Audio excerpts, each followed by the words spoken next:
Welcome to your favorite comic book channel, Cartoonist Kayfabe. My name is Ed Piscor. I'm Jim Rugg. Today we're going to be looking at a much-awaited Otomo comic, but we do have daily video content and more than 1,000 videos in our library, so make sure you hit the search button and type in your favorite titles. See if we covered your favorite comics we may have, and if we didn't, make sure you put something in the comments. The Kayfabe Patreon exists for our biggest supporters to get the videos before anybody else. This mitigates the kayfabe effect, which happens whenever we talk about something and put the videos out publicly. Those copies of the comics we chat about, they disappear off the aftermarket pretty rapidly. And Jimmy and I are going to be at Baltimore Comic Con September 8th, 9th, 10th. Yes. And that is going to be our last appearance in the States in 2023. Without further ado, Jimmy, you know I'm a big sucker for the complete works of Katsuhiro Otomo, the creator of Akira, of which we have reviewed the complete Akira, Domu. We talked about Fireball, the exact story, not the entire collection. Very early in year one of Cartoonist Kayfabe. Whenever we talk about Otomo, and whenever I go to Japan and I come back with a haul, the only Otomo I needed, man, was called A Gun Report. It's Tankobon #1, a collection of his very first works. And you cannot find it on the stands out there. Japan book hunter Koenji Sean, he's never rested his eyes on a copy. So finally, it's here, man. The complete Otomo series that Kodansha's been putting out, they bounce around. So, like, I have the animated books, see that I have the animation cells and stuff. Those are, like, books 22, 23. They put out the storyboard books. Those are probably books 20, 21, something like that. They bounce around. They put out Domu, which is maybe book 7. The conceit is that we're going in, like, the numbers are the order. So, we finally have book 1, the, juvenilia of Katsuhiro Otomo's work. And it came probably the same day as we recorded last week. When I cracked this thing open, I could not wait to do this as an episode with you, Jimmy, because it feels like a picture box book. It feels like art comics. Doesn't hurt that we can't read it, so you don't know what's happening, but it does not feel like what you would consider to be standard manga by any stretch of the imagination, and I'm stoked to kind of go through it a little bit here with you. I'm excited. This is the first time I've seen inside of this book, so this is going to be very new to me. This episode is brought to you by the Cartoonist Kayfabe Patreon. We put out videos every single day and have more than 1,000 of them, so make sure that you search through our channel and see if we talked about the comics and the magazines that you like. But the Cartoonist Kayfabe Patreon is there for our biggest supporters, and it mitigates the kayfabe effect, which gives the major supporters early access to our videos so that they can make smart buying decisions before the videos hit Gen Pop. Ultimately, the vids are brought to you by the books that we make, and the Hip Hop Family Tree Omnibus is coming to you this holiday season. 504 pages of material with 150 pages that haven't been published in those first 4 volumes of Hip Hop Family Tree. There's going to be the X-Men Grand Design Trilogy trade paperback coming to you from Marvel that's going to include the out-of-print Treasury editions of X-Men Grand Design that are out there. Red Room Crypto Killers is my latest comic that is coming out. The 4th issue is coming out within a couple of weeks as of this recording. The 3rd issue is important for you to have because I'm serializing a daily strip, and the first appearance of those characters is this backup feature in issue 3.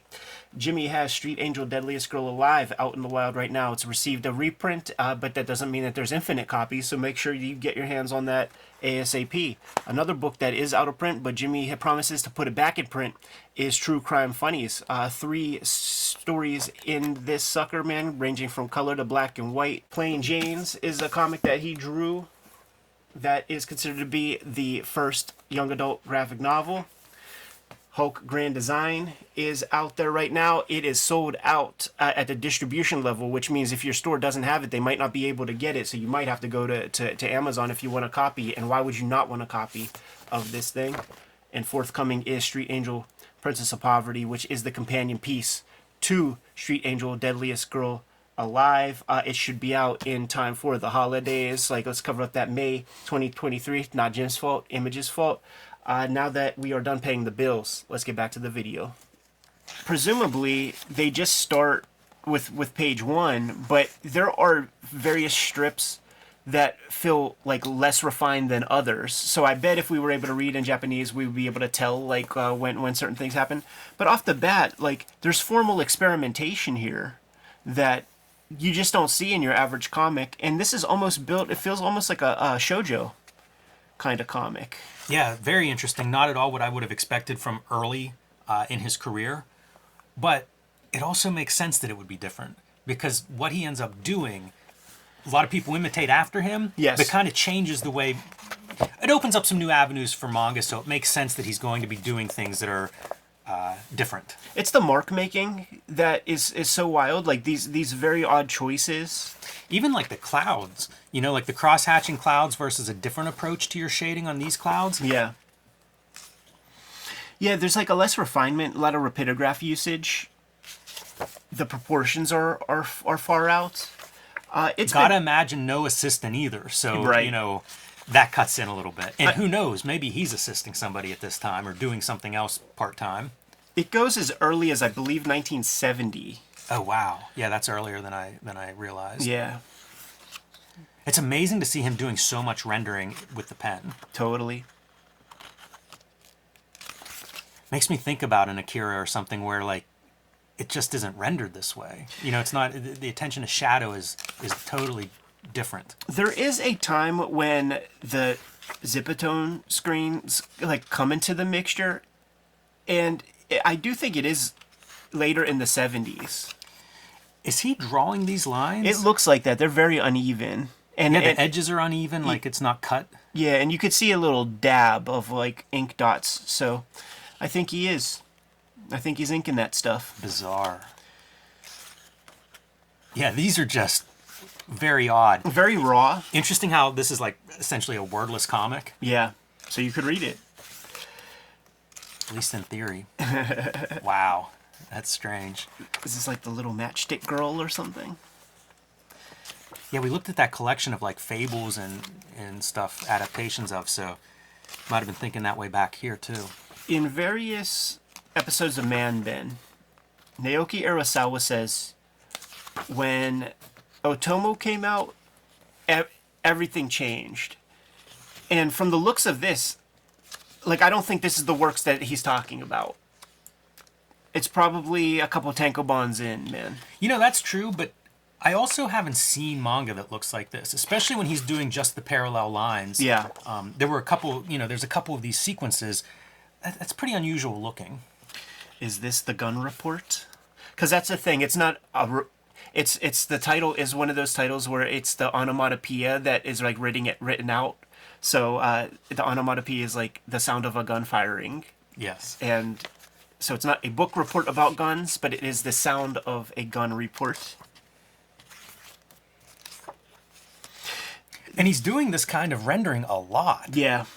This is very important for me to get my hands on because the cartoonist who I look up to the most, whose work I enjoy the most, look at how confusing. Are these thumbprints? That's what it looks like, huh? Ink thumbprints. Pretty good early 70s to be doing that. It is always instructive to me to see the earliest works of the creators that I like. You know, got the complete works of Crumb, got the complete Charles Schultz, Chester Gould, Dick Tracy. You name it, man. Got all the Tintin books. To see the raw levels that they start out, it's a hopeful notion. It's like, keep working your ass off and maybe you'll get better. I see a lot of that in this particular example because honestly, this stuff is not blowing me away. No. It's amazing to see it knowing what he does in his career, but I don't know if you showed me just this that I'd be able to point and be like, you know what, there's some real magic here. Yeah, it's very curious. He's fucking around, figuring stuff out. But then you get little moments like this. Right. Like, dude, it's like he's already there. He went from this page to this page, and it's like he's already there, dude. Yeah, that's really something. It's cool to see that come out, too. You know, to see that moment where you're like, oh, Little glimmer of what we're gonna see in the future. I think you're 100% right. Where like the strictures placed upon new cartoonist and the deadlines. This is what the guy could do in 3 days or whatever. And then maybe towards the end, see, like the guy clearly can draw. Maybe as time goes by, when he can get an assistant or two, then you see the work level up a bunch. Doesn't this feel like it could be a picture box book, kind of? It does. I mean, I would also accept this in like early Metal or Lant or something. Yeah. It's there's definitely some different things happening here. We're getting there, huh? When you get a piece like this. Yeah, it feels like a jump from the last story to this one. Get more confident with the inking tools, but still carrying over a little of that weird shit. And I would love to think, like, is that Bernie Krigstein influence? But I'm sure it's not. Yeah, that seems like a long shot. It's definitely some thoughtful stuff, though. And it does feel like he's applying some of those experimental things in early stories here more deliberately. Right. And again, you do get these moments where it's like, oh yeah, that's just nice rendering. Yeah, the drapery of a body underneath bed sheets is no small feat. There's a real wonkiness, though, to like these faces and figures. For sure. It kind of surprises me. Every time the story jumps, the art jumps. Okay, he's there. Yeah, this looks pretty tight. He's Otomo now. It just took 120 pages, and now he's Otomo. But still little glimmers, right? Like little bits of that stuff. But he's there now. And you could tell like what he would do if he had the zip dots. Mm-hmm. This is so wild to look at and think about him learning the system. Yeah. Like what can you actually draw in 3 days? Right. He's starting to get screens. Where do you swing for the fence? Yeah, I saw a screen on one of these previous pages, like right here. This cut out. Yeah, it's fun to see the screens are here now. So that gives you more time to plan stuff because you're not doing these ruled out lines. He still is, but less so. Some of the hatching is just wild that he's putting this kind of attention into the hatching. Yeah. Kind of speaks to that attention to detail that I think characterizes his work. But early on here, you're seeing it in the rendering. Such abstraction. And seeing stuff like this, he's doubling up Zipatone screens. And I wonder if this is his own kind of practice to see what it looks like in print, to see what he can get away with. It's pretty interesting. The other guy who I know that would do that kind of stuff is Eddie Campbell. Yeah. And he would build up screens and stuff like that. But it's really cool. Like you can almost see like this is a gradient screen. Like maybe he's ready to be using these screens, but also like you say, let me try some different ones and see how they reproduce. Like really going for it now in terms of the screens. Wow. This stuff's pretty interesting. Some eyes wide shut shit. Like, look at this. It's so abstract and odd. Yeah, Krigstein is such a great name to put here. Not necessarily that this is drawn from a Krigstein influence, but if you like some of Krigstein's rendering, take a look at this. You might get some new ideas on that. This is just wild. Like this kind of rendering on rendering. Check this out. Yeah. It's very strange. I haven't seen something like that in a comic. I can't think of one. And I give a lot of props to somebody like, I want to see that. Like, show me some marks I haven't seen before. Yeah. And knowing him, that aesthetic might have weird screens on, like, it's strange effects there. Yeah, it looks like fanzine art. Makes me wonder, like, how this is even going to show up on a screen. Yeah. People be trying to adjust their sets. Getting hold of those weird big dot ones. That was good. Kodansha USA, let's go, man. I need these in English. We want to read these things. We want to read them so bad.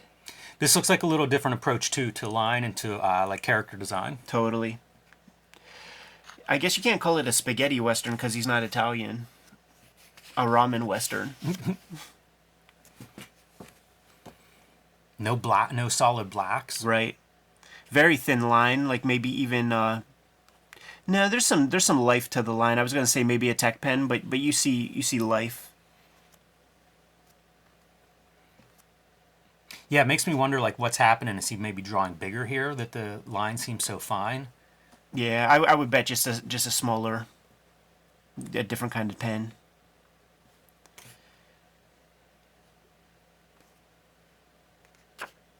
Very sensitive line. You know, comes from that thinness a little bit. It's weird to think of this in context of like the pen and ink artists who really do line work. Like I see this and I see certain like Bernie Wrightson Yeah. things, and it's not that it's that close. It's just that there aren't that many people that really work in fine lines like that. Right. I bet you this comes back from print and he doesn't ever do that again. Because it looks like a surface. It doesn't look like water. It looks like a bridge or something. That's pretty interesting. Yeah, dude. Not sure everything that's going on there. Yeah, because that's brush strokes. So that could be an ink wash that got put through a photostat. Yeah, it could be. Yeah, right. Because, like, depending on how you set the screen, you could have screens that have the dots that big. And this certainly would have been an arrow or photostats were very... You mentioned sensitive. Look at how sensitive this is with just little bits of white scraped away on top of that screen, or a little bit of maybe white media put on top of it. You know, like, having this extremely thin line like this, and speaking to that sensitivity, Jiro Taniguchi is coming to mind. Certainly when he's not using the blacks as often as he does here. You know, some of that previous stuff. Some of these renderings are just really gorgeous.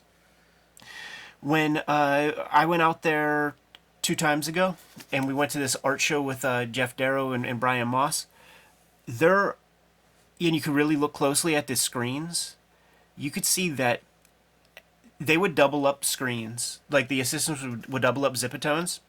But you could tell that 100% of the times, the assistant made sure that they put that second round of dots in between perfectly, like, the other set of dots, so that it didn't create, like, moires. Like, every time they doubled them up, they laid them on so perfectly. They had to have that, like, little thing that you would see on artist desks where they have the magnifying glass. They had to have that.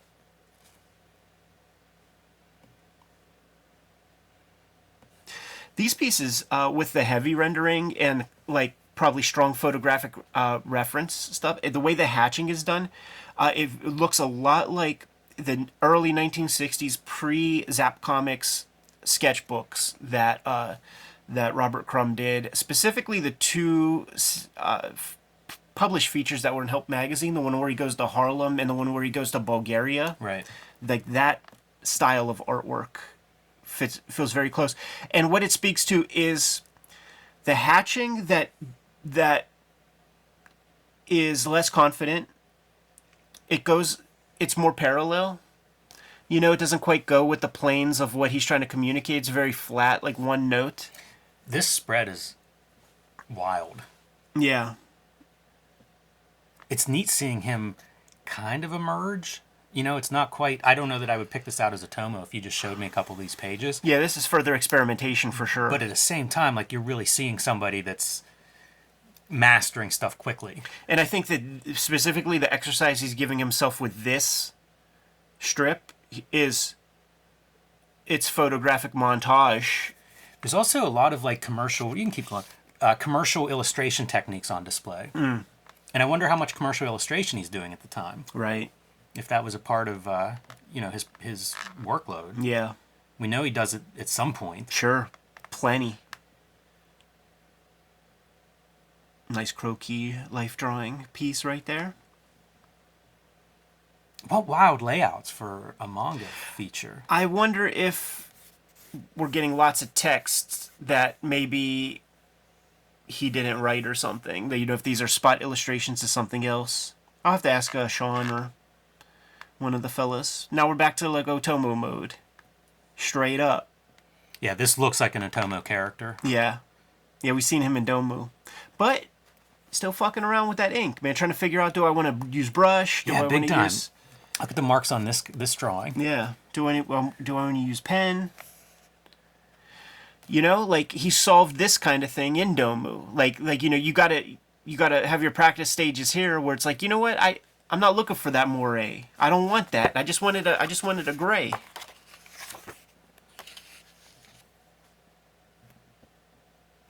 Yeah, the experimentation is really awesome to see. Yeah. Makes me excited, for him as a cartoonist, that he was really trying different stuff.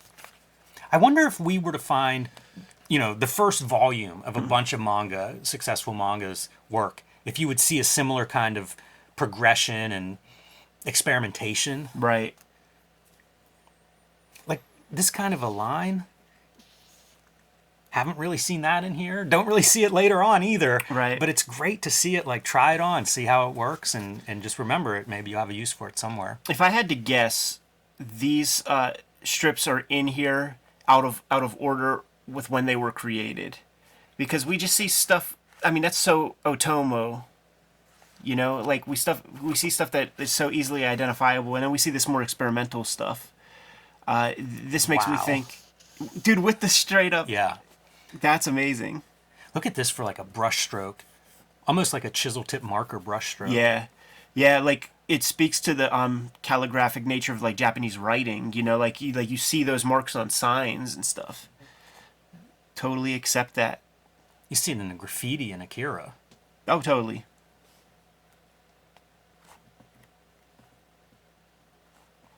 That almost looks like storyboard or something cinematic, with the rectangle and the drawing only in part of the frame. And Kodansha USA, whenever you publish this stuff too. Because this is like exactly what we need.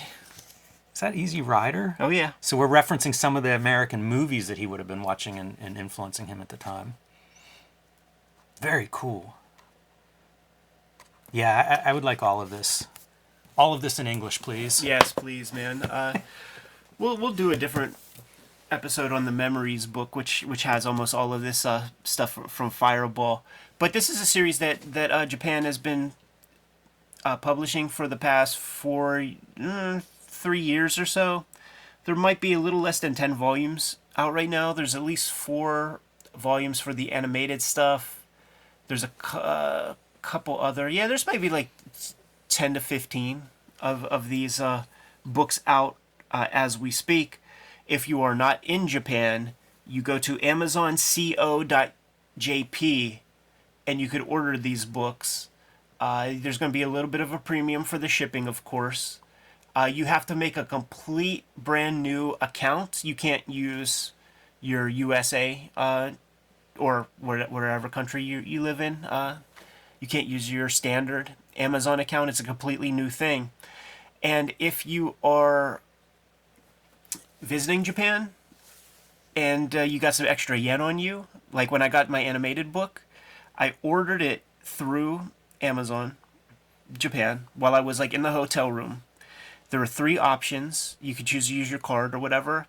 You can get a QR code. If you have extra yen, you could get a QR code, walk it straight to the convenience store, have them scan it, and give them your extra yen. So if you don't want to convert your money back to US and lose some in the exchange, not a bad way to spend that stuff. And then a book will show up at your doorstep maybe by the time you get back home from your trip. So there it is, dude. Complete Otomo, #1, A Gun Report. Been talking about it for a long time. Finally got to lay eyes on it, and it did not disappoint. Extremely inspiring to see the proto artwork of a future master cartoonist, to see the strokes in there of genius amongst a lot of rawness, a lot of roughness, and some straight up wonkiness. And as Ed said, we have covered a lot of Otomo in the past. There is a playlist. So check out the playlist if you haven't seen all of our Otomo coverage. I'm sure there's some videos there you'll enjoy. Good to go, Jimmy? Yes. We have daily videos on Cartoonist Kayfabe at this point, and there are more than 1,000 videos up there as we speak. So if you want us to cover something that you dig, search that playlist, and if we have not covered it, please put something in the comments, and we will add that to our list of future episodes. Make sure that you like, follow, subscribe to the YouTube channel. Hit the bell so that we can notify you when new videos are available. And we have a Patreon. At the Patreon, you get access to this live stream recording session that we have going on right now. A couple dozen people hanging out in the chat room right now. and the kayfabe effect is being mitigated. I don't doubt that a couple of people are in the process of signing up for Amazon Japan right this second, and they also get the vids before anybody else, so that they can make those smart buying decisions before anybody else gets the videos. Ultimately, the videos are brought to you by the books that we make. And Jimmy has True Crime Funnies #1 right here. Tell the people about it, dude. These are 3 nonfiction short stories. You can pick this up at jimrugg.com. You can also read it on patreon.com/jimrugg, where I serialize my latest, and I also post a lot of out-of-print zines and mini comics there. Street Angel Deadliest Girl Alive from Image Comics. This was out of print for a while. It's back in print now. You should be able to get it wherever you find books or comics. 8 complete short stories of the homeless ninja on a skateboard. And coming this fall in November, Street Angel Princess of Poverty, which collects the rest of the Street Angel comics that Brian Maruka and I have made. If you have both books, you'll have all of the Street Angel content that is out there so far.